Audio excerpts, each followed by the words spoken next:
But just know, Zebo is where it's at. Yes, sir. Welcome back to the Last Minute Podcast. On the right, got Zebo G. What's poppin'? What's poppin'? And on our left, we got a very special guest.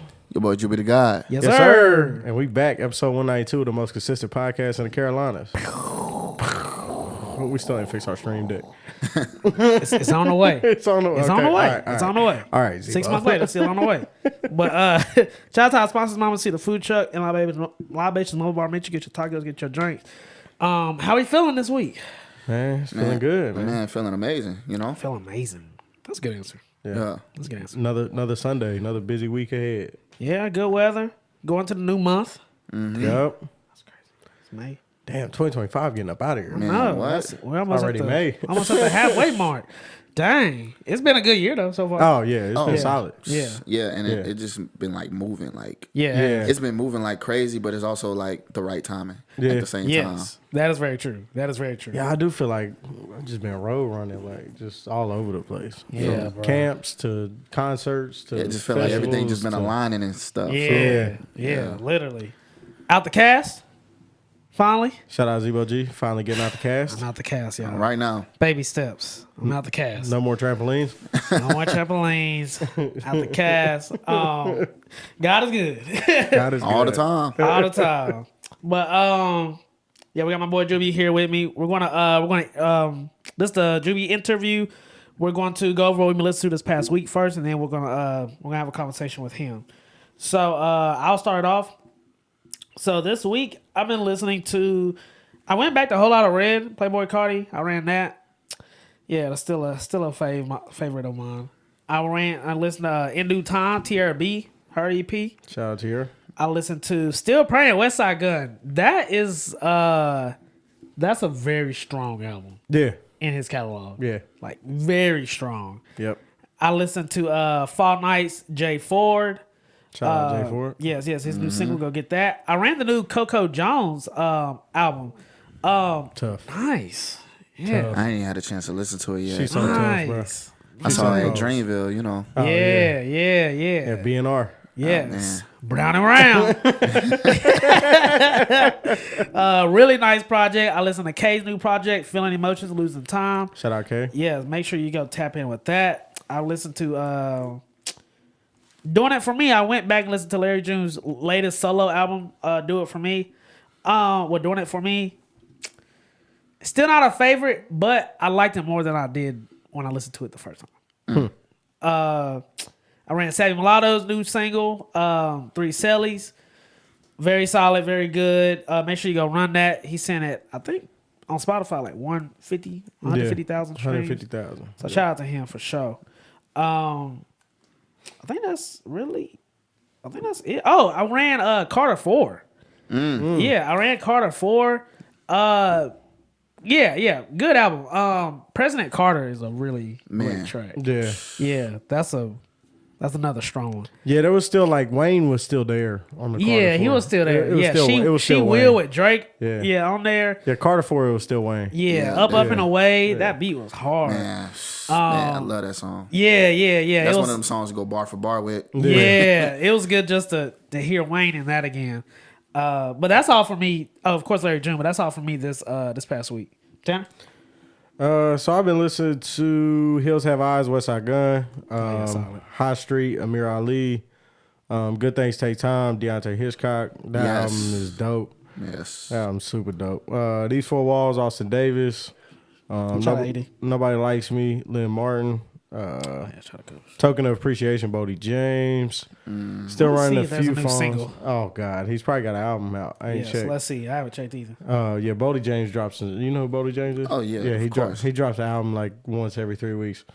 He ain't dropped no album. Bodie, you slacking. He's slacking, Bodie. It's been 2 weeks. Yeah, he's already dropped 5 projects in 2025. Yeah, but come on now. Damn. Yeah. No, Project a month? yeah, but I'm yeah, not- yeah, seriously, Because I rock with Bodie, but I ain't on Bodie like that. bro, he dropped. Yeah, he like dropped he- like every 3 weeks. Bro. yeah. He dropped and the these are single. like full albums. He dropped like a single last 10+ week. song albums. He dropped a single last week for his the upcoming project. Yeah, Yeah, it's like Bodie ridiculous. drops. I'm not doing enough. Like if you're a Bodie fan, you are getting fed. Yeah. Yes. For the second year in a row. Last year he did this basically. Yeah. Like It's ridiculous. album bro. after album. So much music. I don't even know where it all comes from. I don't either. Still running a few songs off, some sexy songs for you. Life is Beautiful, Larry June, 2 Chainz. Ran some songs off Lana, SZA. Friday Night Lights, J. Cole. GNX, Kendrick Lamar, preparing for the GNX Grand National Tour. What is that, next weekend? That's next this Saturday? weekend. That's this Yeah, weekend. this yeah, upcoming. yeah. Yeah, May 3rd. So, Yeah. listen, some Mutt, Leon Thomas, ran some Doechii. That's really about it. Oh, I ran If You Say So by Kaylin Arnold again. Oh, word. Yeah, I need she to go tough. back and listen to that. She Yeah, she tough. is. Shout out Kylan. She's super tough. Solid week for you. Solid week for you. And then Drew? I've been playing maybe a Nirvana, Smino. Oh, tough. Yeah, nice. it's crazy. I've been playing like the deluxe, the 2014 Forest Hill Drive. Those. The 8 songs. Yeah, the yeah. 8 songs. Yeah, Tough. yeah. Crazy. Those are tough. Yeah, because like I had to take a second listen. Like I was rocking with him, but like once I like took a second listen and like understand what he was saying in them songs, I'm like, oh yeah, Yeah. I love this. Yeah. Yeah, that's like vintage Cole for me. Of course, Friday Night Lights. I've been listening to a lot of Saba. Saba just dropped the album with Yeah, No No ID. ID. Yeah. The private from the private collection of Saba and No ID. Yeah. Shit's tough. Yeah, JID just dropped a single Yeah. Work. Yeah, that shit yeah. was hard. Omen just dropped a single Alibi. Oh, he did? Yeah. Is it good? Yeah. Really? Word. Him and Elite made the beat. Word. Yeah. I saw he dropped the music video for it, but I just haven't tapped into I mean, it came out like a couple days after the song on streaming platforms. okay, Yeah. okay. So yeah, it just I came will out. run that though, for sure. Yeah, Alibi is a great song. Cool. Good for him. Yeah, Deontay Hitchcock, Good Things Take Time. Luke West 1996 Part 2. Classic. Ooh, classic. Yeah. Yeah, classic. Chromacopia, Tyler the Creator. Okay, word. Word. Okay. I've been listening to The Diary, Jay Dilla instrumentals. Oh, okay. Ooh. Yeah. Okay. Dilla. Yeah, I've been trying Yeah, to that's like. I haven't made no music in like 2 months. I haven't wrote no okay. song, made no beat. So I'm Yeah. like, let me go listen to some Dilla. Maybe I'll get some inspiration to write something. Oh, okay. Yeah. So I've been listening to a lot of Dilla. Another Smino, Love for Rent. Word. You a big Smino fan? Well, what I'm- do you say? What you Yeah, say? I mean, I'm not a big Smino fan. I'm becoming one. Okay, Just word, because word. like I've only been introduced to him for like a year, maybe 2 years. Okay. I was introduced to him in 2019, but I ain't like take my own dip into his music until Love for Rent. Okay. So him and Relatable. Saba. Yeah. So I like those are my main two right now. GNX of course. Might delete later. I've been playing that. Like I go to the Word. gym. Yeah, I'll play that whole album while I'm I in need the to gym. go back and visit that album. That album's tough, bro. Yeah, like Yeah. aside from the Aside from the 7-minute drill, Yeah. the album was crazy. Yeah. I remember you saying if that wasn't on there, like just completely at all, that album would have like really held. Oh, It, yeah. it probably would have won a Grammy. Yeah, the 7 Didn't he minute. get elected for something? Yeah, He got nominated. Yeah, that's what it was. But Yeah, okay. it would have won a Grammy. In my opinion, it would have won a Grammy if he didn't have it on there. Yeah, the 7-minute drill took away from the project. Yeah, because I remember when that was on there, that was like the main reason everybody listened to it. 'Cause that Once he project removed is- it, nobody kind of went back to it. Bro, them type of songs thing. is hard, Yes. I do That remember song it being with- good though. That song with Cameron, bro, that Yeah, beat that's is hard. so stupid. Yeah, that's And hard. Trade the Truth and Ibiza. Oh Yeah. my God. Man, I ain't gonna That's lie. like Cole. That's like Cole in like rare form. Yeah. And he ruined it with the 7-minute drill. Yeah. He- I agree. Yeah. He should have put that on the album. No, bro. You No. should have you let just that. dropped That's that. a Lucy. Yeah, that's a Lucy, not on your project. Yeah, you should have did what the rest of them did and like Yeah, single just it. drop it. Yeah. Yeah. Don't Yeah, but- add that to your album. Yeah. And also that song he got with Cameron, I sampled that like 2-3 years ago. Oh, wow. that's really? hard. Yeah, so like when I heard it, I was like, oh shit, I did it. I touched the same sample J. Cole touched. I did it first. I did it Right. first. Wow. No, that's crazy. Yeah. That's crazy. That's crazy. Other than that, it's just been a couple of my singles, Figure It Out, and Right. Mind Games. Word. Just a Yeah. couple of my songs, and the Truth and Consequences EP. Okay, for, word. for people who haven't heard of it. Word. Is This What You Want? Is a hard song.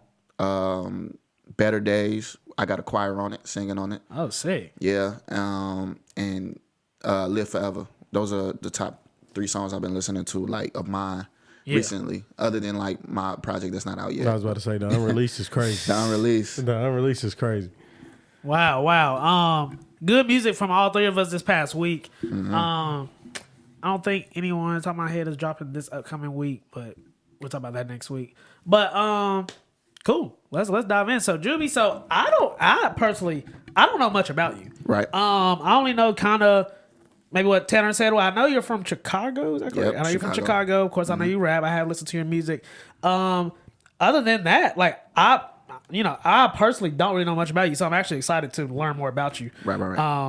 But I'll start just with the basics. Just who you are, where you from, and what you do pretty much. Yeah. So I'm from the south side of Chicago. I was born in Virginia. I was born in the South, but before I was even like really conscious, I moved to Chicago because my pops is from Chicago and all our family's out there. Okay. I've been in Chicago for all of my life pretty much until I came to college out in North Carolina. I started making music when I was 16. But I've always like been music savvy. Like I was a singer. Oh, word. Before puberty hit. Oh, word. And then like I kind of lost my in church or like in the school? church. Oh, okay, in church. Yep, okay. in the church. I was like I always had like a high voice.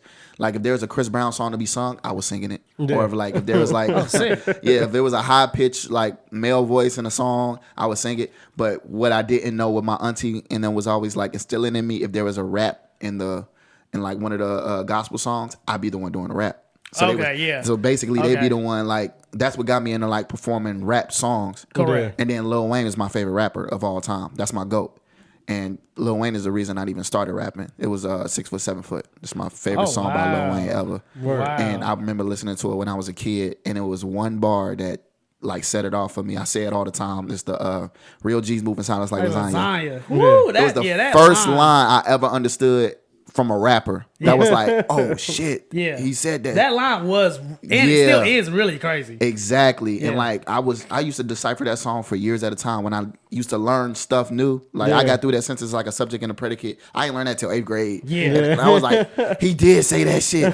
I will say one thing I do love about Wayne, just sidebar, is like that's one of those rappers you can go back. Because that's essentially what I was doing with Carter 4. I'm just going back and just hearing catching new things. Catching metaphors, I'm like, he said this in what year? Like, damn, that's crazy. Yeah. So continue. Yeah, but basically, I didn't start taking music serious until I came to college.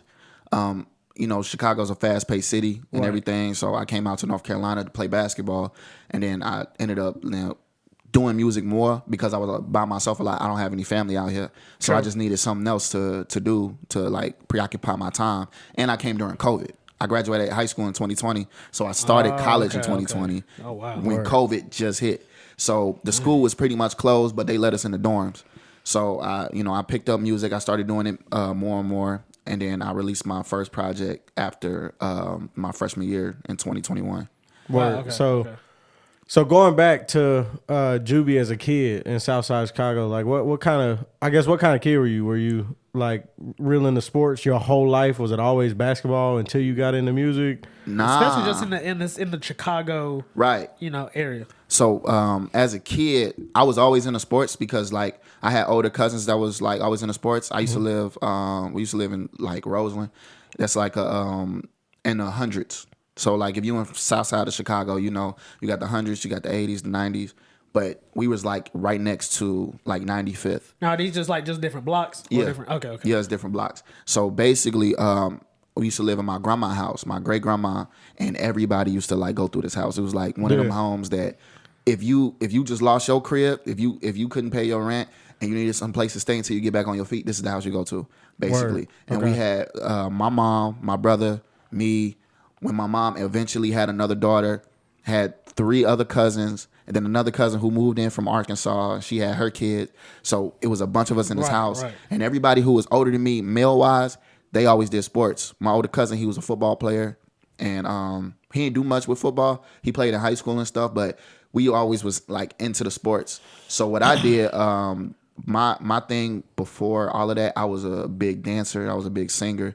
And I did gymnastics. I started off with gymnastics. Cool. I was tried out for a team in Chicago called the Jesse White Tumblers team. And that's why I learned how to flip. But they didn't pick me. And I was always the type of kid like, oh, you're not going to pick me? All right, watch this. And then I learned how to do all the shit I didn't know how to do. So even though I didn't get another chance to try out, but like if I were like able to do that probably a year or two after being cut, You were straight. I would have definitely like did my thing out there. So You can I was still always cut in the sport. flips? Yeah, for sure. Word. That's so cool. Yeah. I wish that's I could something cut a wish I backflip, learned. bro. Yeah. Yeah, That's what a flex. yeah. I could do I could still do like a full twist. Oh Dang. shit. Yeah. That's dope. That's crazy. Yeah. So kind of going through school and kind of growing up in Chicago, what first started pushing you towards music? I know you said you were involved in the church and singing in the church. Was anybody in your family into music or make music or Pretty much any influences around you growing up? Yeah. So my cousin, he wasn't into music, but he was into Wayne, Okay. and he was the reason I even like stumbled upon Wayne. He played 6 foot 7 foot for me. Gotcha. And that's where it started. But like pretty much a lot of people in my family did music, but it was mainly for the church. It wasn't really for Like anything themselves. else. Yeah. I got you. Yeah, like as far as I know, besides my uncle who wasn't really good at music, Yeah. I'm the only one who like started writing songs for like myself. And around what age did you start writing songs? 9. Wow. Yeah. Okay. So like when I heard 6 foot 7 foot, probably like a day or a week later, I started writing music. Now this I was like 2000 and 6 foot 7 foot. 6 foot 7 foot was on what 2000 Carter and- 3. That was on 4. I was on 4. It was on 4. So that's 2002. 2012? 12? 2012. I'm gonna say 12. Somewhere around there. And the reason why I asked is so this is around the time where the Southside Chicago that drill really blew. You know, with Chief Keef and Dirk and all of them. Did that play any influence with you wanting to make music, or how did that influence just the area you was around in Chicago? Just whenever that really boomed. Oh yeah, absolutely. But the thing was around that time specifically, I was starting middle school. Okay. So like I moved from the south side of Chicago to my grandma to the south suburbs because the house that we had, we ended up losing it. Okay. And then my great grandma who used to live there, you know, she used to get disability checks and her kids would help with the house. She ended up getting really sick. She ended up passing away a year later, but basically my grandma, she moved to the south suburb, but she still worked in the city.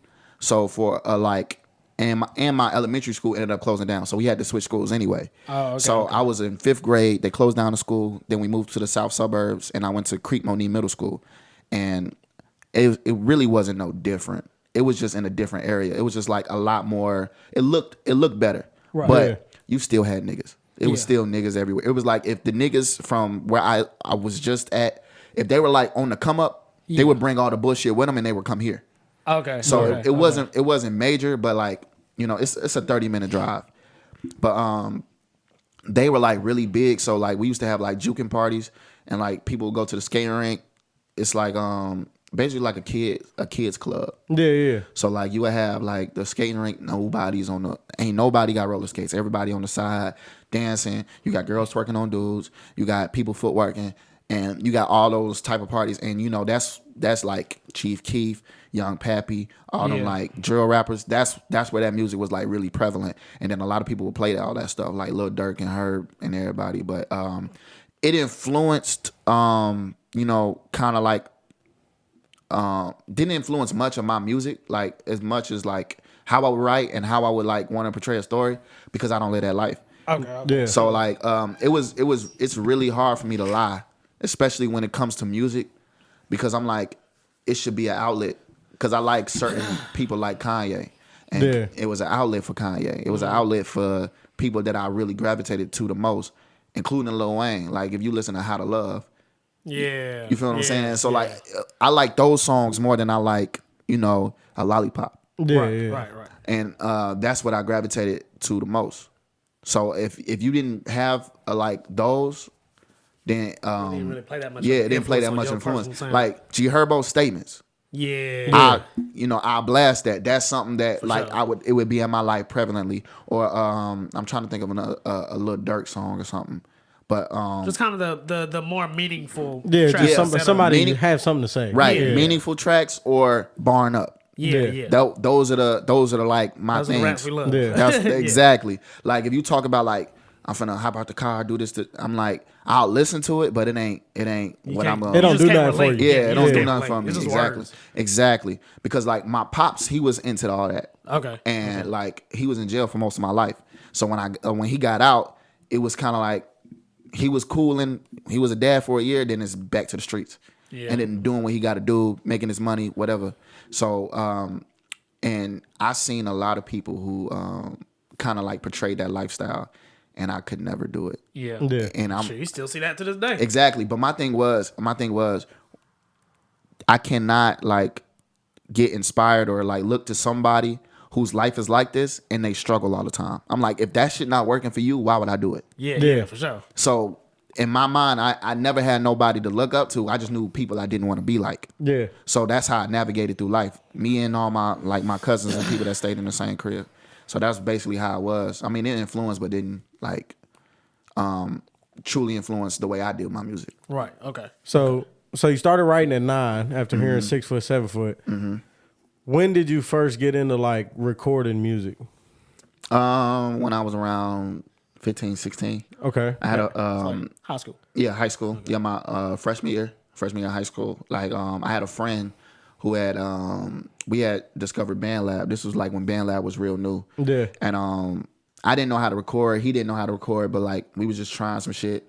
And then like a year after like we just tried it, I did my first song, which was like a remix to Logic, 44 bars. Okay. And mind you, I've never listened to Logic before this. Yeah. I just really fucked with the beat. Yeah. So I did my first song to it, and that shit sounded terrible.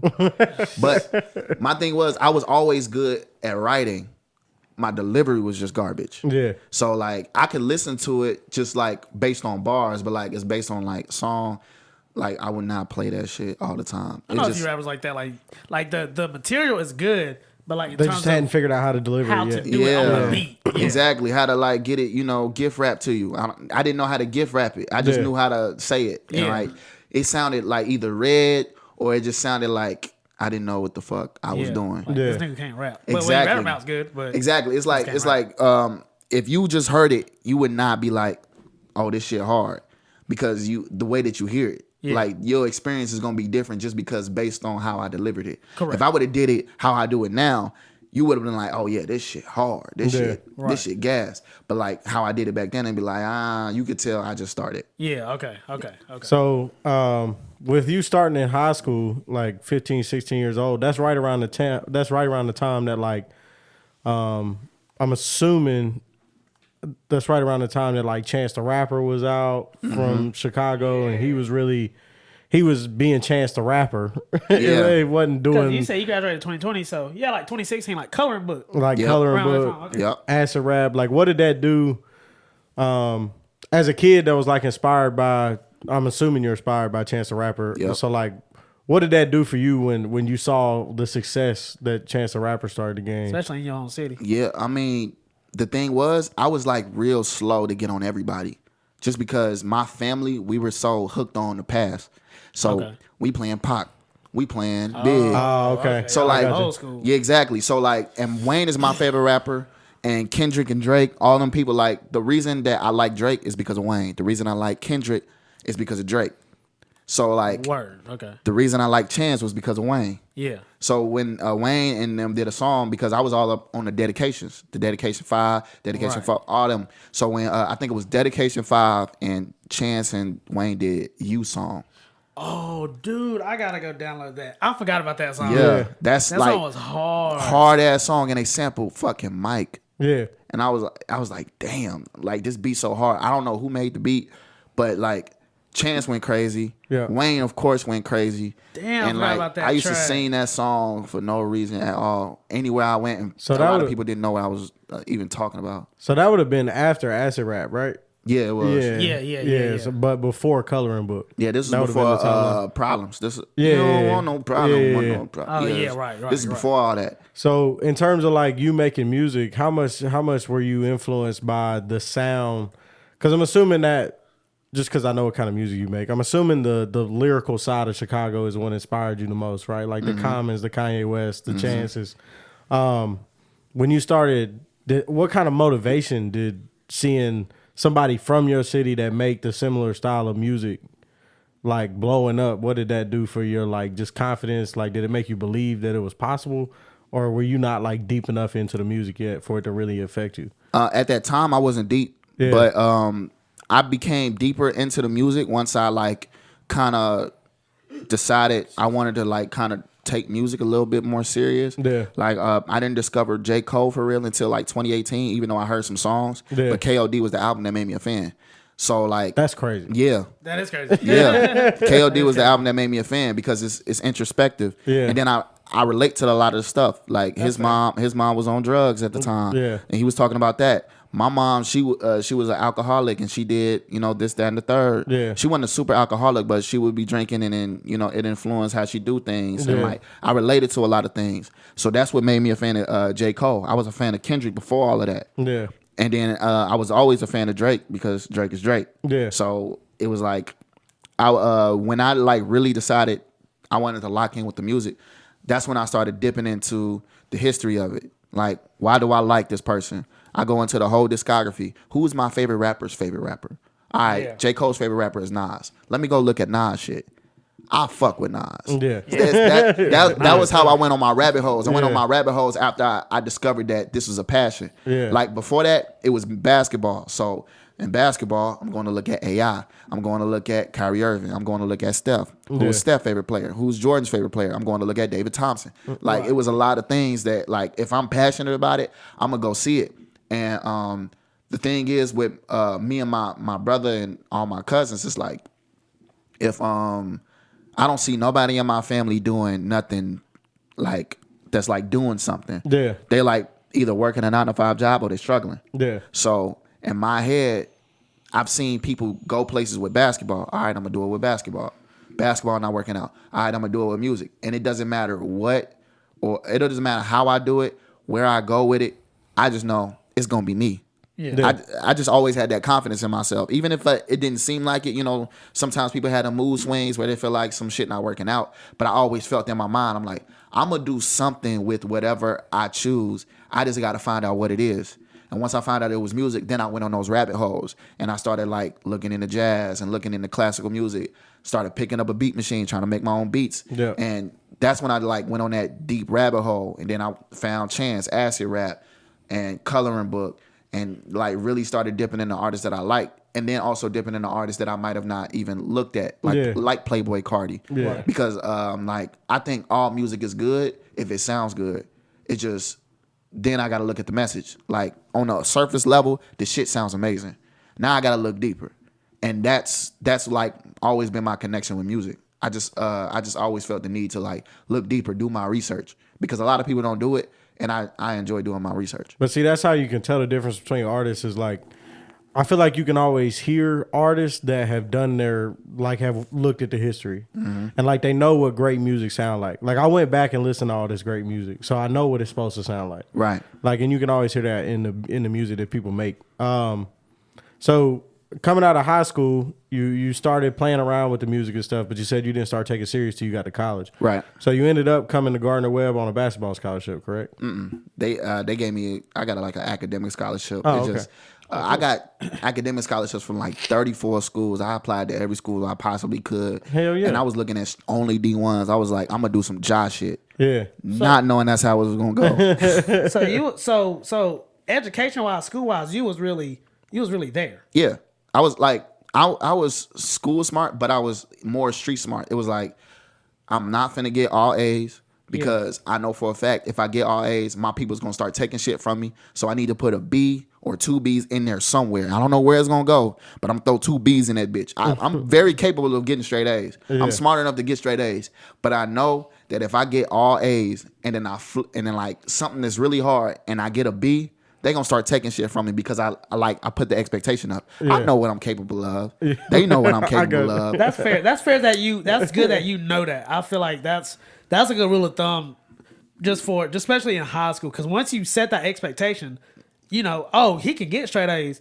If you get a B, basically you fucked up. Exactly. It's like I gave myself room to fuck up because Correct. if I put it in their hands, they gonna ruin my self-esteem. Yeah. I don't need them type of problems. I'm like, it's already hard enough living. Right. Yeah. Like I need as much space to like I'm gonna be great regardless. Yeah. And I'm gonna show you how great I am, but I'm not gonna give you the greatest until I feel like it's in my realm. Yeah. Like That's school is not my realm. School, like everybody got to go to school. It's just it just is what it is. So I'm gonna give you this, but when like I go out in the world, like music, I can give you the best version of me and give you the best music, ear candy, whatever, and I can get straight A's in that. But like if I would have did that in school, everybody would look at me like, yeah, you drop to a B, you drop to a C. When shit get hard, they gonna look at me like, nah, nigga, give me that phone. Give me that game. Like I'm taking your music away, or I'm taking. You can't go to basketball practice. You was playing a long game. Exactly. It's like it's like if I get these straight A's and then I'm taking like AP classes and shit get harder, and then I get a C or a B, they gonna try to take me off the basketball team. Wow. Stop with all that That's bullshit. good that's good that you do that like at a young age. Yeah. That's good. So how did you end up choosing? So you said you applied to like 30 something schools. How did you end up choosing Gardner Webb? Gardner Webb's the only one that called me back. Word. Wow. Yeah. So So they chose for you. pretty much. Gotcha. Like I was gonna go to Xavier. Okay. Xavier University in Ohio. Yeah. Gotcha. The big one. So they was giving me the most money. They was giving me like $22K. Damn. Yeah. A year? A year. Damn. Damn. And they was paying for all my books. Yeah. But Gardner Webb, I had did a questionnaire and I'm like, and I had got hurt my senior year in basketball. Gotcha. And my averages was going up. They were just starting to get good. I was like getting 20 points here, 22 here, 19 here. Yeah. We played a rival school on their senior night, and I just came off of a 19-point game. Yeah. And last time they beat us, they went to our half court and started jumping. Yeah. So I'm already on one. Yeah. I get hurt in the first quarter. Damn. Damn. I rolled my ankle so bad that it was almost a break. Damn. So like even when so even when I came back, I wasn't the same player. Yeah. Like mind you, I'm probably like one of the shortest people on the team, but I'm like the only other dude dunking. Oh, So gotcha. like if I had the like major confidence like I do now, back then I would definitely be a D1 basketball player, no question. But like I didn't have that confidence. My coach wasn't giving me that confidence, so it took me a while to get the hang of things. And when I got the hang of things, I got hurt. Yeah. And then like every school that I was applying to, they wasn't trying to offer nobody who ain't did nothing a basketball scholarship. Yeah. And I was trying to do some job shit. I wanted to go D1. I'm like, all I need is a chance. Right. So I came to Gardner Webb because they had called me and was like, yeah, look, we don't have like slots on the D1 team, but we have this thing called the JV team. And I'm like, I still want to play basketball in college. So that's what I got to do for right now. They told me it was chances to move up to the main team. I'm like, all right, cool. So that's why I chose Gardner Webb. Wow. Word. Yeah, even though they lied, but it's all right. So what was the coming from Chicago? What was the culture shock like coming to? Yeah, I mean that's To Chicago to right outside Shelby, to North Bowling Carolina. Springs, Yeah, North Bowling Carolina. Springs, North Carolina. like not even the city. Ain't nothing out there, bro. No, No. nothing out there. Bro. It's just Gardner Webb. It's The just food Gardner in Webb. Shelby. Bro, because we didn't get a chance to do like tours and stuff Yeah. because everything shut down because of COVID. Oh yeah, this was COVID. Yeah, We ain't you're had no right, tour. you're right. I didn't have no prom. I ain't had no graduation. Damn, you All really the got stuff. short end of the stick. Yeah, literally, and then, like they literally did it right when basketball season ended. Damn. So like I got my season. I was finna do track too. So like this is gonna be my first and last year doing high school track, and we had just won like state, and we went third in nationals the year before. So I'm joining a good team, and they asking me to come and run. So I'm doing everything. I'm about to join the team. They close down school. Damn. Everybody go home. We have a fucking Zoom graduation. Yeah. Yeah, I remember that. I graduated college on Zoom. See? Yeah. So you understand. You know Yeah. exactly what it is. Yeah. So like I ain't get a chance to do no tours. Xavier was gonna be the school I picked. Gardner Webb called me. I choose Gardner Webb. I come to Gardner Webb, and like the ride was so long. It was like 10 hours. I've never driven this far. Yeah. I've never been outside of like the Midwest region ever. Outside of like being born in Virginia. Yeah. So and I don't even remember that. I come here. You like coming to the South world. Exactly. So I'm coming here. So you had no idea what to expect because you did no tour, nothing. So you just showed up at Gardner Webb. just showed up. Hey, I'm here at college. And literally. And then like they gave me my freshman year, they gave me a white roommate, which is not a problem, but it was a problem. Okay. And the only reason it was a problem because like we had the only thing that we had in common was basketball. Okay. He came to play on the JV team. I came to play on the JV team. Okay. He was 6'7". Dang. I'm 5'9", 5'10" on a good day. Okay. I'm in the gym all the time. He's not. Yeah. So like the one time he comes to the gym with us, what we warming up with, he couldn't even get off the bench. Oh. All we had was a 45 on each side. Oh, dang. Oh. He's 6'7". Damn. I can do more than you. Exactly. And we was me and my homie who came in with, we was in the gym heavily. And this is before they started kicking us out the gym. Like in the we got a main gym, and then we got like the other gym that everybody else go to. The main gym is where they do the basketball games at. We used to go into the main gym and we'd be there all night. Like from like we'll get there at 8, probably wouldn't leave till like 4 o'clock in the morning. Wow. Word. And like they would never come and kick us out. So we would be in there. And like we were gym rats like that because there was nothing else to do. They wouldn't let us go to the student center because it was always closed. You couldn't sit in. All you could do was eat and leave. Yeah. So that's what it was. So Perfect time to be a gym rat. For exactly. Sure. So Yeah. that's where like the work ethic definitely came in. And then I started like playing with music. But like he was like a real he was cool as hell. But don't offer me to go camping with you. You feel Yeah. like, Word. I'm from Chicago. Like as much as I fuck with people and like you know we roommates, we cool, we gotta live together. I don't trust you. Yeah. Yeah. And like it's not to say that like I never trust you, but like you're from the don't know South. you. Yeah, I don't know you. And I don't know then you. and then you're from the South and from Chicago, we have notions about white people in the South. Yeah. We got a stereotype that like, nah, I've seen too many scary movies. I'm not trying to die first. So I'm not gonna do none of that shit. That's valid. That's Exactly. valid. That's valid. So it's like it is what it is. But yeah, it was like, and then he ended up leaving, and then they gave me another roommate. He was white, but he was from like Germany or some shit. Okay. He was a football player. Bro, he was probably worse than the first nigga. Not gonna lie. Like, not gonna lie. Get worse. Like, College roommate troubles. yes, because like he literally the nigga would like use my refrigerator without asking. He'll take some of my food without asking. He wouldn't take much, but he'll take it without asking. When I first got there, he was like, "Yeah, where you from?" I'm like, "Yeah, I'm from Chicago." I kid you not. This nigga said this to me. He was like, "Ooh, Chirac." Oh, hell no. This nigga was Terrible first impression. exactly. This nigga was obsessed with Dirk. Herb, he was like real heavy on the Chicago okay. drill shit. Yeah. So when he found out I made music and I'm from Chicago, he automatically assumed That's that what I he was was gonna on. be exactly. So like whenever I made music, he's like, "Oh shit, what you working on?" I'm like, "Back up." Yeah. like, and then like it'd be crazy because he be asking to get the room for whatever shorty, like, and he white, so he be getting all the white shorties, not knowing that some of them are one of them, like real racist, and I'm black. So I'm walking in the room, she looking at me like mean mugging. He was like, "Yeah." I'm like, "I need the room." I'm like, "All right, cool. I'm finna go get in the shower. When I come back, y'all got it." Yeah. I leave. I come. He texted me like, "Bro, she not trying to leave." I'm like, "Shit, you got to do something. Yeah. You gotta make some You shit. got to make something shake." I come back in the room. He like, "Yeah, bro, I didn't even know she was one of them. She had the Confederate flag on her screensaver." I'm like, Oh, shoot. Oh, hell you no. gotta go. Yeah, nah. Exactly. This You shit tripping. crazy. and I'm like, "And you still crushed." Yeah. Yeah.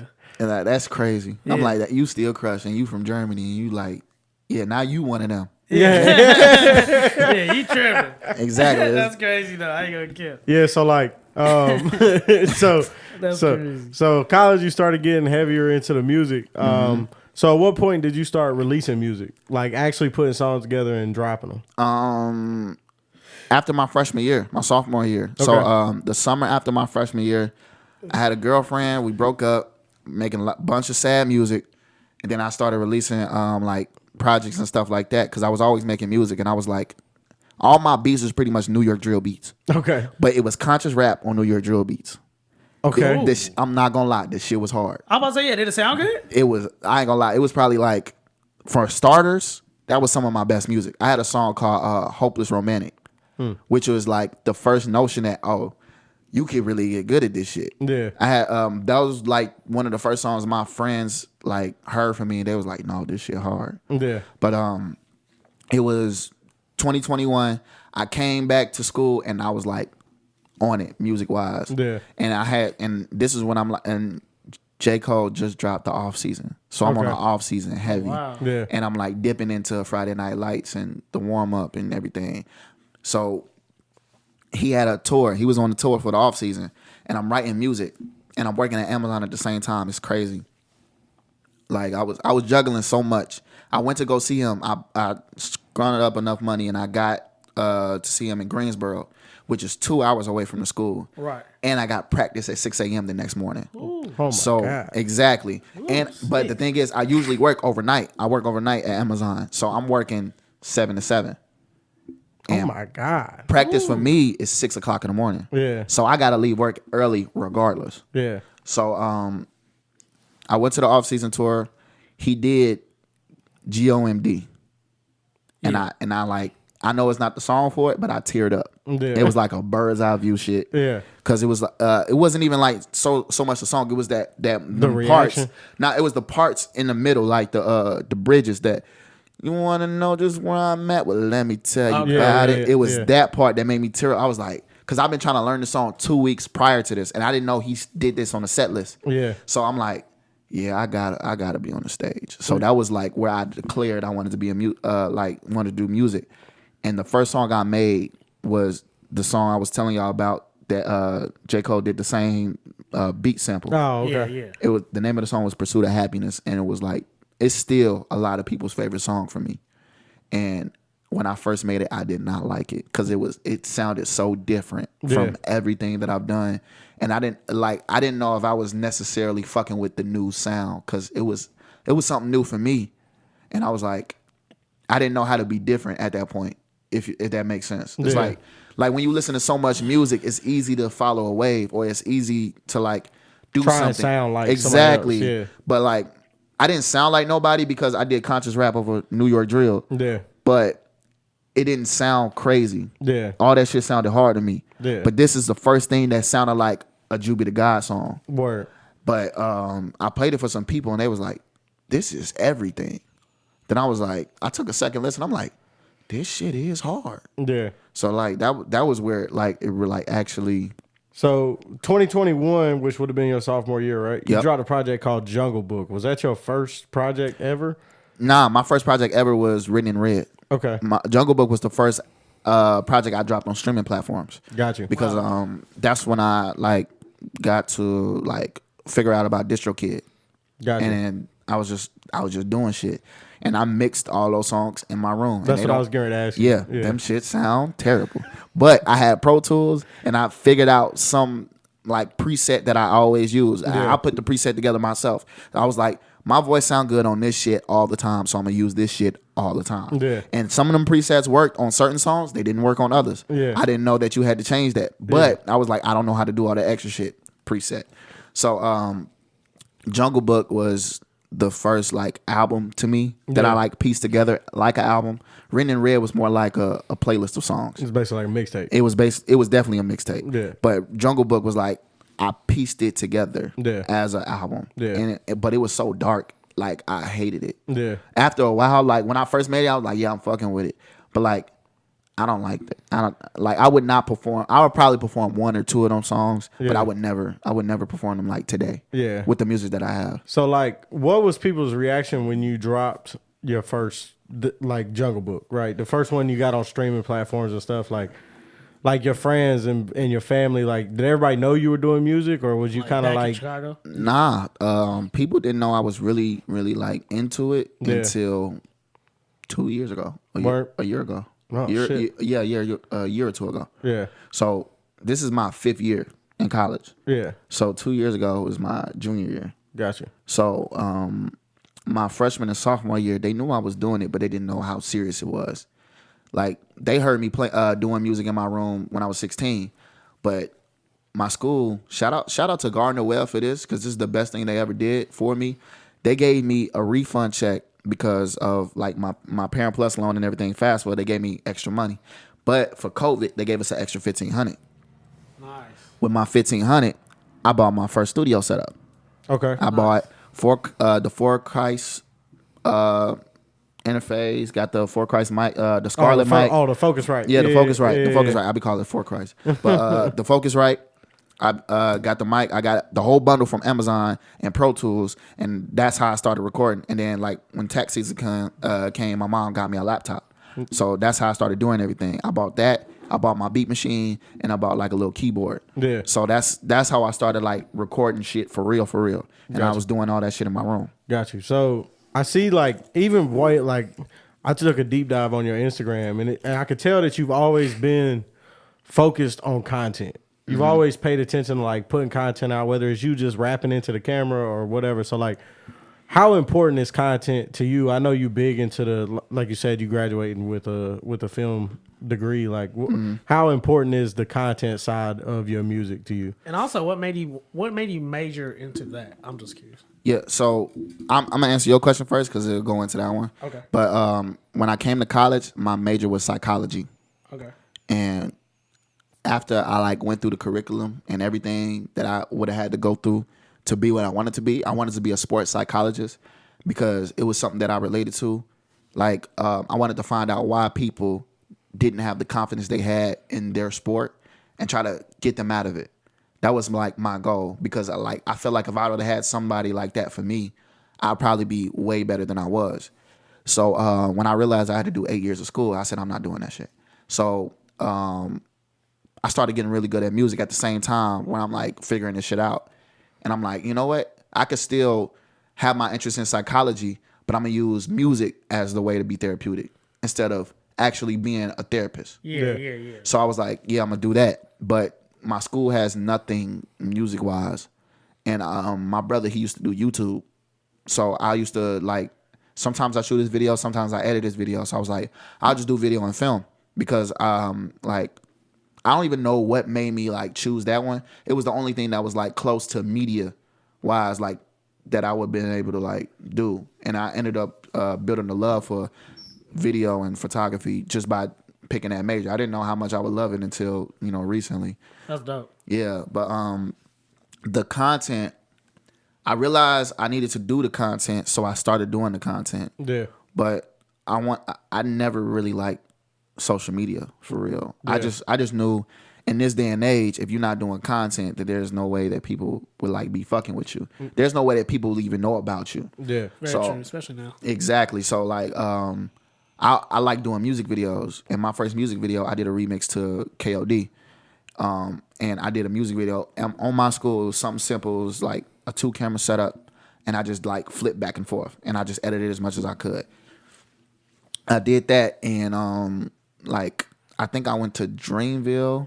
And I went to a workshop, and the workshop told me that you can get a bunch of fans if you do content. Yeah. So they was like, yeah, make a content plan and do that, do it that way. So I was like, after Dreamville Fest, I think my first one after Dreamville, I was like, I'm gonna just post every day. I'm gonna just post every day for a week. Yeah.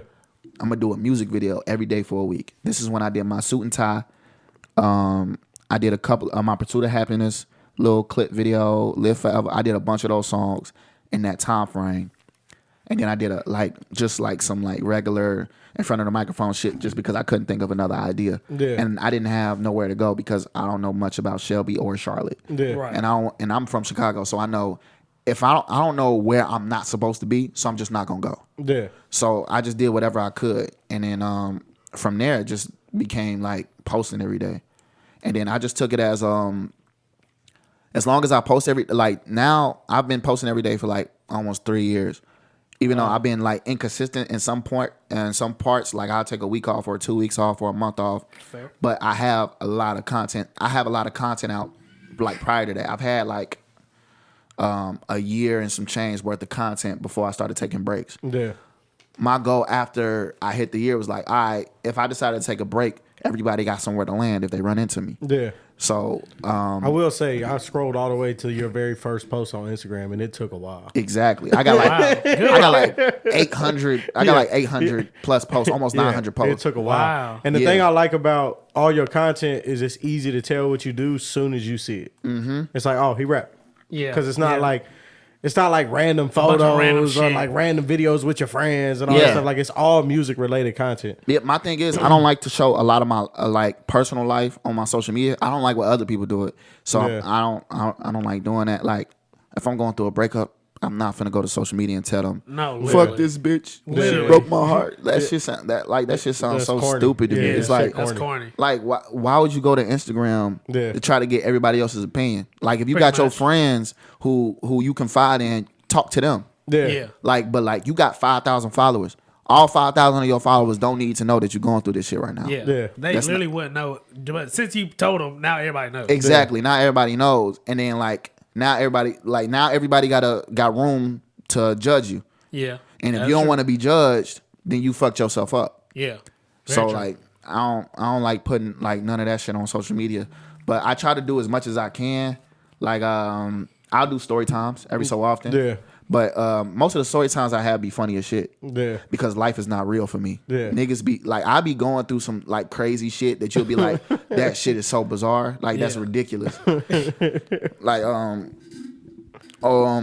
Christmas break, I went on a cruise and a white lady started grinding on me. She smelled like spoiled milk. Oh no. Oh, man. Yeah, she almost caught a right hook from hell. I'm not gonna lie to you, because like she walked up behind me. I could tell in my peripheral, but my family around me. We had a club on the boat. Yeah. Yeah. She come up behind me and tugged my chain. Yeah. I had on like one of them Cuban links. Yeah. Yeah. And I'm like, who the fuck is this? And all my family is in front of me. Everybody that I came with I'm looking at them. So I'm like, who the fuck is this? Then I see her. Then she started dancing on me, grinding. I'm like, okay. Then after she done, I turn around, everybody looking like this. and I'm just like, and I look at the camera. My auntie is literally filming the entire shit. Oh, that's funny. Yeah, that's funny. The entire shit. And I'm like, I turn around, the light is on. She had the whole flashlight on. Yeah. I had on shades. I took the shades off and I look at the camera like this. That's funny. Cause she stunk. And like and she kept trying to come over there to our family. Like Yeah. it's like my mama over here, my brother, 3 or 4 of my cousins, my auntie, we all over here, we all having a good time. A couple of us got drinks, a couple of us don't, but we all dancing. Yeah. You trying to come over here with us, like, and you smell like that is crazy. Yeah, that's crazy. Like that's disrespectful. That's crazy. And then she tugged on my chain. I'm like, I'm about to go to I would have went to boat jail. Yeah. Boat because jail. because crazy. yeah, like they be putting people in like I don't know what Oh they yeah, call they got it. like they got like holding rooms. Yeah, Which is yeah, crazy. exactly. And I was gonna go there for like punching on a white woman, and that's because she tugged on my chain. I'm just like, Yeah. who is this? Yeah, you just don't do that. Exactly. You can't just tug on a person's chain. Nah, But she nah. was drunk as shit though, Yeah. Yeah. and like I mean, that is the boldest creature on earth. A drunk white lady is the boldest Yeah, person that's on a earth. very bold creature. Yeah. yeah, but you could tell she was definitely a snow bunny in her prime. Yeah. Oh yeah. Yeah, like, look, if you hit that, bruh, you bogus as hell. You super bogus. Yeah. That's crazy. Cause she was chopped. All right, so jumping back into the music. So 2023, you dropped Truth and Consequences. Yep. So that was another project. Was that the project directly after Jungle Book? Nah. So I what dropped came- like I I saw you. I saw you had a bunch of singles. Yeah, so so it went Written in Red first. Written in Red was my first one. Yep. That's when I was like Juby DaGod, and then Written in Red was like a big thing because, you know, I grew up in the church. Yeah. Then I went from that to Jungle Book. Yep. Jungle Book to a joint mixtape with me and my friends called NRC OTW, Okay. and all these on YouTube. I went from NRC OTW to JX6 The Tape, which is like 22 songs of me just rapping pretty much. Gotcha. Got some good songs, got a lot of great songs on there, and went from that to Truth and Consequences EP. Okay. But I had dropped JX6 The Tape in March of 2022 or 2023. I don't remember. It was 2022. Yeah. And then I dropped Truth and Consequences EP December 2023. Gotcha. So as far as like that evolution, like what was people's reaction to Truth and Consequences, right? Because I ran both of them this morning. I ran Jungle Book this morning. I ran Truth and Consequences, and the jump of like your capability of making music is like in a 2-year span. I could tell you put a lot of work in to get to the point of Truth and Consequences. Yeah, but the thing is about Truth and Consequences. Well, first Jungle Book was just like a real sad album. Yeah. And I was just making music. Yeah. And it was this producer on YouTube. He had like a little subscription. You can buy like if you $50 a month, you can get you got access to all these beats and you can drop a whole album just using his beats. So that's what I did for that. Yeah. But after all of that, I was just like, every time I make music, it got to be better. Yeah. It just has to be for me. But Truth and Consequences, it was such an ill time in music making for me because it was like I was going to YouTube for beats, but the beats that I chose was just like there's no way I wouldn't be able to make that type of music in that time. Yeah. Because I was really maturing. I was becoming a happier person. Because in Jungle Book, I wasn't a happy person at all. I was in college. I was away from home, which is like 10 hours away. My closest relative was 9 hours away in the opposite direction. Yeah. So like I'm in the middle of nowhere. I really didn't have nobody really to talk to. So music was my way to talk. And then when people heard the music, they'd be like, "Oh, you going through that? Damn, that's crazy." And then a lot of the people can relate to it because a lot of my friends, they went to different colleges and they were going through similar things. Yeah. So when it came to like Truth and Consequences, that's when I started like getting friendships in school. And then also I'm learning not to place my happiness in other people. Yeah. Yes. And like starting to like really focus on controlling what I can control, which is not something that I like did in the past because I never thought I had to or never thought that was a lesson that I had to learn. And when I learned it, that's basically the sum of that because that was supposed to be an entire album. I had an entire album, but I didn't think all the songs were fitting. Gotcha. Yet. So I only did an EP. I was going to do an EP then an LP, but the LP never came out. I still got them songs, but I don't know. I might drop them, but like on the artist that I am now, I don't know if I can. Maybe it's a YouTube drop. Yeah. But I don't know if it's gonna be like me dropping them as singles, just based on the music that I have now, especially because you've heard. No, yeah. So it's like those songs is not fucking with the shit that I got now. So it's like I don't know if I can like dip back and it's like you feel like it's like going backwards. Yeah. Yeah. I don't know if they can sit in the same room. I don't know if that version of me can sit in the same room with this version of me. Yeah, I feel. It'll be like I'm giving myself game, but you can't go backwards. Yeah. So like I said, digging through your Instagram, I saw that like you've always focused on performing as well, right? So like you like a big part of just Juby DaGod in general is the live performance. Did that come naturally to you, or was that something you had to teach yourself? I had to teach myself that my junior year of high school, it was my first time performing. I wrote a song specifically for the talent show that I got picked for it. Mm-hmm. I fucked up in front of the entire school. Oh man. My first one. So basically, oh no. So basically I wrote the song, and when we were doing sound check, I was telling the person on the soundboard, I was like, the beat is too loud. I can't hear where I'm at. And it's not like I'm like super savvy with the rapping and stuff, at least not my own music. So if I couldn't hear my words over the beat, I was gonna get lost. And I ended up getting lost. So I'm trying to find where I'm at in the beat while I'm on stage. Everybody looking at me like I'm about to cry. I'm like, I'm not. I'm just trying to find myself. Like it's a spotlight on me. I'm the only one up here. All my friends, everybody who I fuck with, and everybody who don't, who just seeing me for the first time, they're seeing me rap, and like I fuck up in front of everybody. Oh man. The entire school. The only people that are not in this gym right now are the seniors who just graduated. Damn. So you talking about the entire school, and we're the new seniors, and I have to go into the next year with this. Yeah. Damn. So like, and the only reason I still had the confidence is because I think January of 2020. It was a contest in like my neighborhood at the library. It was a songwriting contest, and I ended up winning the contest. And then they had me perform on another stage, and my grandma was in the crowd, and I wrote, like, I had a line in there about my grandma, and she couldn't understand shit I was saying because I was rapping too fast, but she heard her name. So, like, and that was my first time performing in front of her.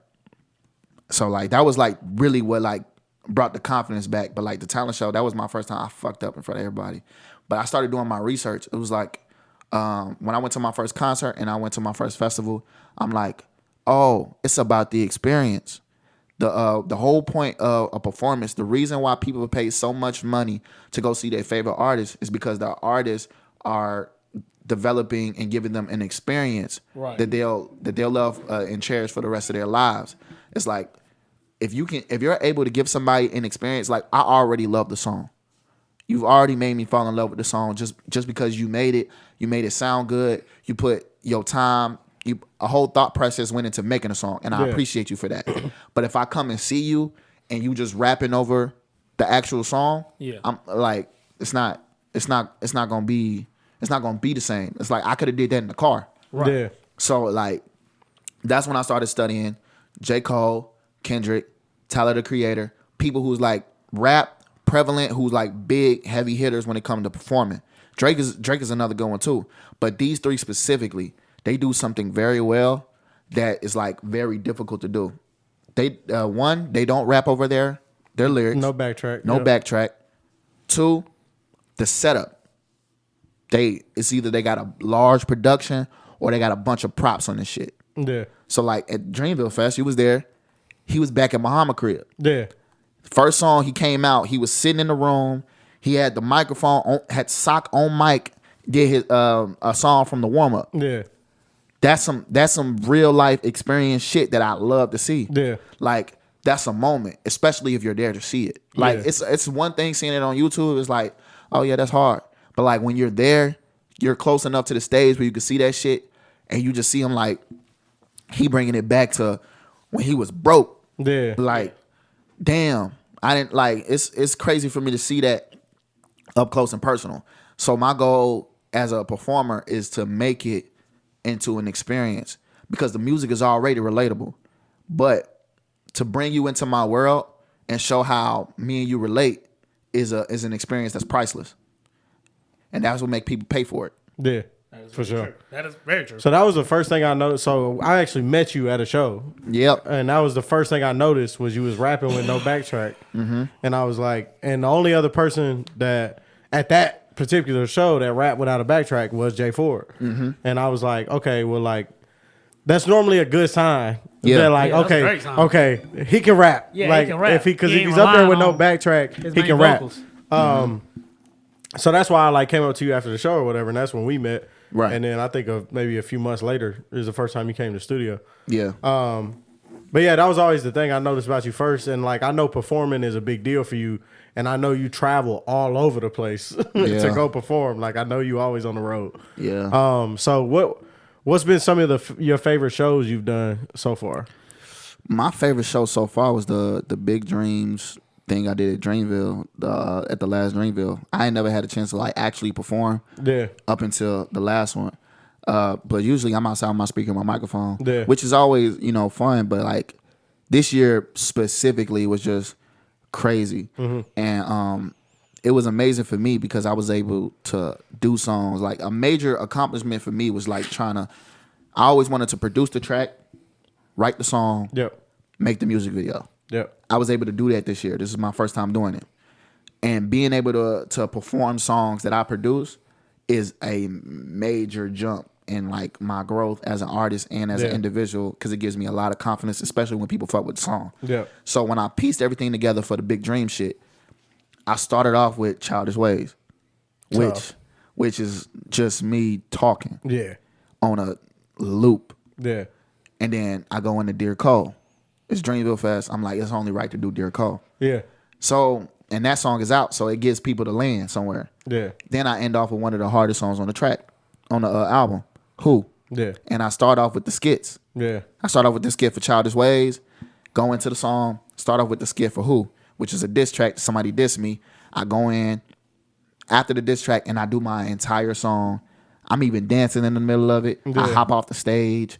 Like, it's just got people up in there like bopping their heads and shit. And like who is this? Exactly. Yeah. That's my goal is every time I walk out of a room, because it's like music is all biased, especially when you go into a room full of niggas that don't even know you. Yeah. You go into an open mic, as much as people like fuck with music, they're probably not here to come and see you. Yeah. And even if they fuck with your music, they probably not gonna act like that. Yeah. It's like, I'm here for me and I'm here for me only. Yeah. So after, like, my goal is every time I go into a room, you gonna know who the fuck I am by the time I get off the stage. Yeah.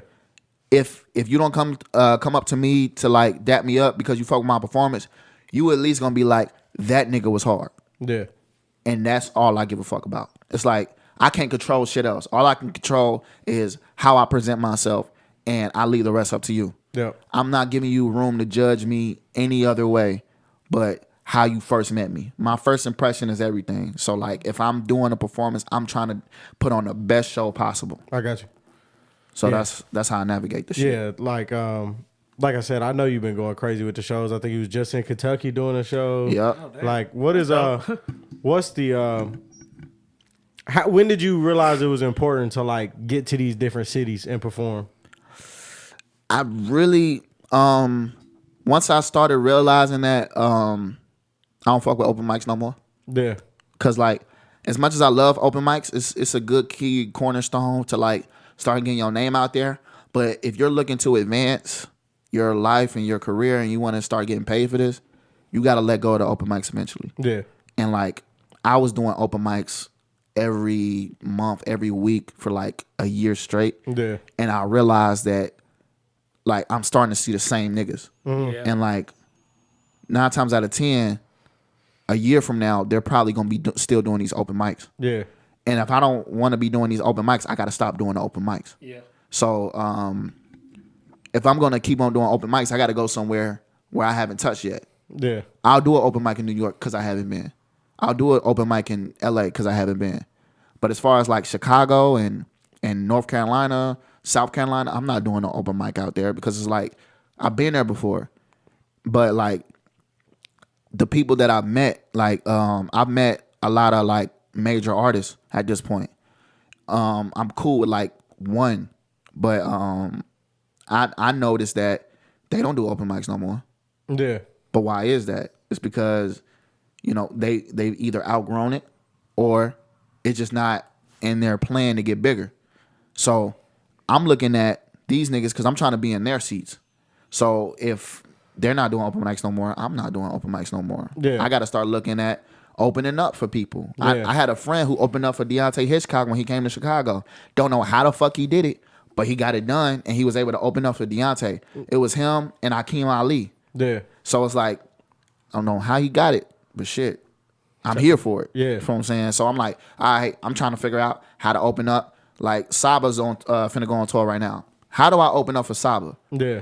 If I don't have a manager that's gonna help me do it, I'm gonna do it my fucking self. Yeah. So like, that's my whole thing. I'm trying to advance. Every time you see me, you're gonna see me advancing. Like, people see me on social media, they don't know everything that goes on behind these doors. It's like, it's a lot of thought and a lot of things that go into this. And I'm also doing a lot of this shit by myself. Yeah. So like, it's like really stressful. So like, when I do take breaks, I need the breaks. But I'm always trying to advance, which is like a lot harder. But like, if you content with the open mics and just performing in front of your little group of people, you're not trying to get that big, then, you know, I respect that. But like, I'm trying to reach J. Cole. I'm trying to reach Jay-Z. I know it's hard to be it'll never happen being the greatest of all time. That's always going to be up for debate. But when it's like a great or a Mount Rushmore of a generation, I want my face on there. Yeah. Word. So that's what I'm fighting for. Word. I think my issue with the open mics is like, especially somebody like in your situation, because I'm assuming most of the open mics you go to, you the best one in the room, which is where you don't ever want to be the best one in the room. Yeah. That too. Yeah. Like, you're not going nowhere if you number one in the room. Yeah. Nah. Like, because you're not getting no better. You just around people that you already better than. It's not gonna put you in a situation to advance at all. Yeah, but like open mics is not made for people who trying to advance their career. Nah. It's literally there for practice. Yeah. But like you gotta like when you're an artist and you But don't people know don't what look at it room. like that. Yeah, like but- people be going to open mics for like followers and shit. Yeah. And it's like it don't work like that. Like Definitely don't work like that. yeah, and I also don't like the structure of open mics. A lot of people use open mics to get money. Yeah, the pay to perform aspect. Yeah, that's like bullshit. I feel like that's fucked up. Like you gonna because not only am I gonna make you pay to perform, but I'm also gonna guilt trip you into doing it by telling you need to invest in yourself. Yeah. Facts. Gaslight. Very Yeah, it's like why I'm like bro, you say you want to perform, right? These slots are $100. We gonna give you 5 minutes, but like you got to invest in yourself. Like you ain't got to take this open mic, but you need to invest in yourself. When you're not investing in yourself, then you're never gonna advance your career. Right. Now it's gonna make me feel like I gotta pay this $100 for 5 minutes. Right. $100 for 5 minutes is fucking insane. Yeah, that's crazy. Especially because you're not offering shit else but a performance. It's like, are you gonna help me with my career after this? No, you just gonna allow me to perform. Once I walk out of this door, you're not even gonna follow me back on you don't give a Instagram. damn what's Yeah. going on. Yeah, So it's nah, like- you don't give a fuck. Exactly. Yeah. Right. Like, I'm not gonna say their names, but it's a platform that be going to a lot of places. They make people pay. They make other people pay for them. Like it's like $200, but they tell them they need 10 people to like pay, and it's $20 to pay. And like, and if you don't get at least 10 people to pay this $20, you can't perform. And once you get these 10 people, you only got 5 minutes. Yeah, see that's And the more people you get, the longer your time slot. That's crazy. And a lot of the times, your peoples can't come there because they all over the place. Like they'll go to BET, they was at Dreamville. They'll go to the Grammys. They do a bunch of stuff. They like attach their open mic or their setup to the bigger names Bigger names, Yeah. yeah. to get people to come and buy in. They have like hundreds of people performing, and a lot of the times it'll be in like a hotel showroom. Yeah. Yeah. Yeah. Why am I performing in a hotel showroom? Yeah. And not only that, once they done performing, they leaving. So I'm not even performing in front of a crowd. Yeah. I'm not like Yeah, it's a waste of money. Yeah. it's a waste of it's money. a If scam. anything, I'm going there to network, Yeah. and I shouldn't have to pay for that. Yeah. I shouldn't have to pay to get your Instagram. I shouldn't have to pay for you to be like. I shouldn't have to pay for you to share my shit. Yeah. Yeah. But we got to pay for that. Yeah. Yeah. That's crazy. And that's just people taking advantage of artists. Exactly. So like going out to Dreamville, Goldmouth Garage, Yeah. running into like Nyla, I think Nyla Monet. Nala Simone. Simone. Yeah, yeah. I be tweaking. It's a lot. Yeah, I know like 3 Nylas, but it's Nyla Simone. I had like running into her. She was a genuine person. She followed me back on Instagram. Yeah. Imagine I do a music video that's like dope as fuck. Yeah. I release the song and she fuck with the song. Yeah. I probably won't have to pay for her to like touch on that song Yeah. just because she stumbled on it and she thought it was dope. Yeah. But it's a lot of people out here who trying to make you pay to be on their platform. Yeah. Yep. I'm like, this shit don't make sense. So speaking of Dreamville this year, you had a really so like you said, you are working on a new project. Mm-hmm. And you got one of the dopest ways to market a new project that I've seen in a long time. Can you kind of go into depth? Oh yeah, I brought the book bag with me. I finally got him. The keychain. Oh, okay, bet. So my goal at Dreamville, it was the last Dreamville. I came up with this idea. I've been thinking about this for months. I always wanted to produce my own album, like not fully, but at least I wanted to produce my own shit, and I finally did it, which is a major milestone for me. But I wanted to sell my album on NFC tags for $1. I took the idea from J. Cole. That's dope. Yeah, because he did the Dollar in the Dream shit, Yeah. where they went to A&T and they sold the warm up to people. So I was like, how can I do something like that in this day and age? Yeah. Then I realized I'm like, these NFC tag shits, like the dot cards, you can buy these bitches from a website, from a manufacturer, for like 20 cents a piece. Or you can get a bulk of them for like $300. Yeah. I got 1,000 of them for like $300. Wow. I had bought keychains. I had got keychains made. Can I see? Yep. I got 1,000 of them. I got 1,000 keychains made. You can put it on your keychain. You look at the front. It got tap to listen. Got my Instagram name on it. It got the infamous the cover on it. On the back, It got another picture of me. It say tap to your phone. It says Juby DaGod on it, and it also says support it, nigga. it's funny, it's dope, and even though it cost me like $300 to make them, if I sell every single one of them for $1, I make my money back and then some. Yeah. That's dope. And I'll give them to my thing is yeah, absolutely. That's for y'all. Cool. Like you can hold it to your phone. It'll send a link to your phone, and you got the album. And you can't find the album nowhere else but this link. The album's not out yet. Yeah. Oh, that's dope. Yeah. That's dope. Yeah. So like dope. my thing was, and I had to make the website. I had to find a way to get the NFC tags. I had to make sure that the place that I was getting these from was legit. Yeah. Like it was. It was a lot of work. It was a lot. It It was a lot of work, and like I was trying to get it done by Dreamville Fest, and plus not to mention finishing the project. exactly. Yeah. Not to mention finishing the project. Yeah. And I took some songs off. I took a song off and flipped the order around a little bit. Yeah. Added some skits. Did this like it was a lot. It was a real tedious process, but I was able to accomplish it and also get these NFC tags. And like I sold a couple. I definitely sold like around 100. I sold around 100 at Dreamville Fest. That's and, dope. And I had like, but the thing was I had to pivot because these didn't come in time. I had the actual cards. I had went to Amazon. I got 500 of them. I went to Walmart. I got some like white labels. Went to Office Depot. Got a stamper, and I just put the directions on it, stamped it, and like I was just selling those. I would have sold way more if I had these. Yeah. And I know that for a fact. But I did sell 100 doing what I was doing. And I was able to run into like artists that I already knew that who knew me, like Luke and Omen. They know me already because they've seen me outside and stuff. So like when they see me, it's like, oh yeah, what's good, bruh? And then I give this to them. They like, oh shit, this is genius. Yeah. Yeah. And like at the time, I'm like, I'm so glad you think so. Because I'm like, this shit was a hassle trying to get all this shit. Yeah. And especially because I'm the only one doing it. Like, Yeah. I'm the only one who programmed all 500 of them. I Yeah. stamped all 500 of them. I put every label on it. I went out trying to sell it. Had other people out there who like fucked with the grind trying to sell it themselves. I'm like, yeah, and I appreciate it and everything. But my whole thing was, as good as the marketing was for this, all I wanted you to do was take a chance on the project. Yeah. Right. That's all I gave a fuck about. I give you this for free, and I did give some of these away for free. I just want you to take a chance on the project. Yeah. That's all I gave a fuck about. That's dope. That's super dope. Like I just thought that marketing idea was just genius. So we got I got two more questions, then we're gonna have to wrap it up. But so I did want to touch on the success of the Dear Cole music video. Dropped it on YouTube. I think it's sitting at like 14,000 views or something like that. All shot, edited by Juby DaGod. That's Song hard. produced by Juby DaGod. Written by Juby DaGod. I still gotta do my dive on your music and your video, so I'm just over here taking notes, man. Yeah. But Definitely gonna do my dive. But yeah, so you up? So like I said, 14,000 views at this point.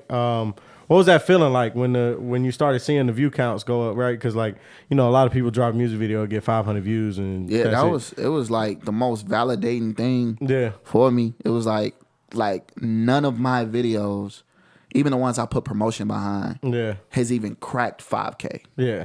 And like with no promotion, just dropped it on J. Cole's birthday, and it took everything to get that video out on that birthday. On that day specifically, like I literally finished shooting the last shot the day before. Yeah. Oh wow. Yeah, like it was like a lot. Everything has been a lot, but like the rewarding thing has always been like amazing. It was like really rewarding. It was very validating because it was the first song that I released that I produced. Yeah. So that already is like, it's like, damn. It's a different type of validation. It's a different type of validation. And then the music video, I put it together.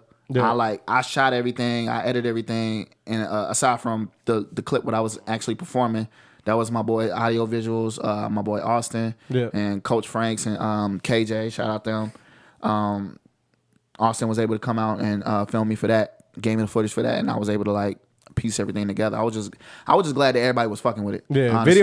Video came out dope. I didn't really know what to expect because you told me you shot everything yourself, so I didn't really know what to expect. But it came out dope. Shot it on Gardner Webb's campus for the most part. Yeah. But yeah, it was a dope video. So, and that kind of leads into what else is there to expect from Juby DaGod in 2025? Yeah. Well, first, I'm doing. I'm releasing a single on my graduation. Okay. Yeah, congrats on that, dude. Yeah, I appreciate dope. it. Yeah, that's super dope. Yeah, it's been a long 5 years, bro. I'm already knowing. Yeah, I'm releasing a song on my graduation. I'm going back to the crib. I'm gonna be in Chicago for a while, and I got some shows lined up, a bunch of shows. I don't have a clear date on the album. Working on getting the clean versions. Once we get the clean versions done, then I'll definitely have a date. Yep. But until then, it's gonna come out over the summer though. It's Word. definitely gonna come out over the summer. I'm Word. just working on that, working on more music videos, and collaborating with more people, and just trying to become a well-faceted artist and pushing out my music and giving people an experience that I would want. Yeah. That's the main thing for me. So to the people, if you haven't listened to Juby's music, go do so. Yeah, for sure, definitely. Extremely talented. I knew it from the first time he came. Really, from the first time I saw him perform, I knew he was different. You always talk highly of him. Yeah, and then when he started producing his own records, I was like, okay, now we going somewhere. He sounds more comfortable on his own production than he does any other beats, which is typical. You would expect that because you get to craft your sound from the ground up. Mm-hmm. And this album he got is special. So if you see him out, go ahead and give him $1, get you one of these, and go listen to it because it's something Yeah, different. yeah. It's something special. When people hear it, I don't think they're ready for what they gonna hear. Yeah. And I'm always working on new shit too. Always new shit. Always sir. new shit. But That's dope. yeah, this project that's coming out, hopefully during the summer is it's something special. Yeah. So Cool. It's been. I know I didn't ask a lot of questions, but I definitely was soaking in all the information that y'all two was talking about. But I got to learn a lot about you. I'm definitely gonna do my justice and fully dive into your music videos, and just see what all the hype's about for sure. But I can definitely tell you a rapper. I just know I'm excited to see how your sound. I know I don't recall what the track was, but I did hear a track or two of yours. But I'm ready to fully dive into your whole project. Definitely gonna listen to this and do my share with that. But I appreciate you coming though, bro. Oh yeah, of Yeah, course. appreciate you coming through. Yeah, thank you. And I appreciate y'all for having me because y'all don't have to, but y'all did. Oh, Yeah, yeah, nah, for sure. Yeah, nah, for you've sure. been on the list. So Yeah. we definitely. And we had to get you back before you go to Chicago. So Yeah. And I hope Gotta get it. Chicago does everything you need us to do, bro. And I know going back to the crib, with the shows lined up, everything, just make sure you stay focused, record. Keep working. You just keep working. Everything. Oh yeah, y'all know I'm gonna do I was that. about to say one thing I don't never worry about Juby is I know Juby somewhere working. Okay, Yeah. so Yeah. he in that club of ours. Oh yeah. Okay, it's a club. Yeah, we got a club of people that's always working. Yeah, and Juby yeah. definitely in the club. Okay, cool. But nah, we appreciate you coming through definitely, and we appreciate your time as well. There is one last little segment that we do on here. It's called Last Minute Questions. So for the next minute, we're gonna ask you random off the top questions. Not music related. No, it's just random questions. Yeah, Alright, cool. just top of our head. So you just respond quick as you can, and yeah, you good? I'm good. I'm ready. Go ahead. All right, here we go. 3, 2, 1. What's your favorite color and why? Red, because I like red. Dream place to live. New York. Where? What's one of your worst fears? I don't know. I don't know if I have a worse fear. Okay, good answer. Yeah, I don't know if I have a worse fear. What's the worst show you've ever done Worst show I've ever done. aside from the talent show? Oh shit. When I performed at Myrtle Beach. Okay. Yeah, I was just working hard. Yeah. and just I didn't fuck with it. Yeah, I feel. What's one of your favorite basketball teams? 2014 Spurs. Ooh, Word. that's specific. You got a dream car? It's the Lexus from Superfly. Okay. I forgot the name of it, but Word. like it's quick answers. Yeah, I guess. What's one of the first restaurants you want to go to when you get back to Chicago? Portillo's. What they say? What is that? Basically, they like cookout, but like high end. Okay. Ooh, that's it's like really good. burgers. Yeah, stuff like burgers, that. hot dogs. They got a bunch of stuff. Word. Yeah, really good. that and Harold's Chicken. Word. Harold's, okay. One more question from both of us. What's your favorite North Carolina restaurant? that you had never eaten before you came from Chicago? Waffle House. Word. That's a good choice. That is a good choice. Solid. If you could change one thing about your music career as of right now, what would you change? I wouldn't change nothing. Good answer. Word. Nah, I wouldn't. Good answer. That was a last minute question with Juby. Yeah, that's everything I got. You good? Yeah, I'm good. You got anything else? Anything we can Yeah, talk is there about? anything that we didn't talk about? I don't know. I'm straight. Good? Yo, I'm Word. good. Word. All right, cool. We appreciate you. Yeah, appreciate y'all. All mind the heart's clear. Think I'm good. All right, make sure you follow Juby at One and only Juby on Instagram and Twitter. Juby DaGod on TikTok and YouTube. Juby DaGod on all streaming platforms. Yes, sir. Follow Tanner at Pedal Pay Records. Make sure you follow me at Zebo.G, the Zebo page, Zebo NC, and the podcast page, Last Minute Podcast. Make sure you tune in to Zebo's Boombox where you can find next favorite NC artists on Spotify and Apple Music. Shout out to our sponsors, Mama T, the Food Truck, In Libation Mobile Bar. Make sure you get your tacos, get your drinks. Make sure you download Juby's latest project. And if you have this, which I'm doing as soon as I get in the car, just know you holding a piece of history. This dope. Yeah. I ain't gonna cap. Yeah, That's this dope. is tough. Yeah, that's dope. I'm definitely appreciate it. keeping this for sure. And wherever you are, as long as the music is good, make sure you're supporting your local scene, their music videos, streams, albums, etc., etc. And congratulations on graduating again. Oh, yeah, I appreciate it. Yeah, Yep, that's congrats. a huge accomplishment. Last words? Stay blessed. Juby DaGod. Damn, you took mine. God the Juby. All right, we out. But just know, Zebo is where it's at.